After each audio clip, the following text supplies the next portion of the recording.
two definite arcs, one in Wales in the southwest and one coming in here in towards Scotland. As that's happened, so the colours have turned brighter, the rain's getting heavier.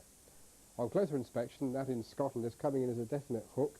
In fact, it comes out behind me into the eastern Atlantic, and that will keep moving overnight into Scotland, so I suspect quite a wet night for Scotland. Equally, what's happening over Wales and the heavy rain coming to the Llyn Peninsula will keep moving eastwards across Wales, in fact most of England. For tonight, it's going to be wet for most of England and Wales, except maybe some parts of the Lake District and Northumberland, and I think for much of Northern Ireland, particularly Scotland, it'll be a fairly wet night as well, which keeps most of the low temperatures at bay. Now, about midday tomorrow, you'll find that that low hasn't moved very far. Not particularly good news for Scotland. This one is still pretty close to the Wash as well, but we are slowly clearing it eastwards from much of England.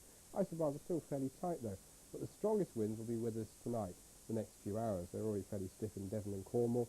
Much of the Channel will be very blustery, with gales touching, I think, through the Straits of Dover early tomorrow morning, and then generally a fairly breezy day, a westerly breeze for the whole country, even in the afternoon.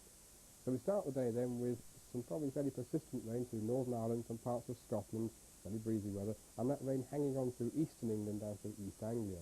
But the brighter weather's already there, one or two showers to start off with, and by the afternoon, the heavy showers will still be in the northwestern sector of Britain, not all of them getting across to the east, be a few in the southwest approaches as well, but for a good deal, I think, of England and Wales, and maybe all parts of Northern Ireland in the afternoon, it should be reasonable sunshine, with temperatures a bit like today, so it'll feel about as warm as today.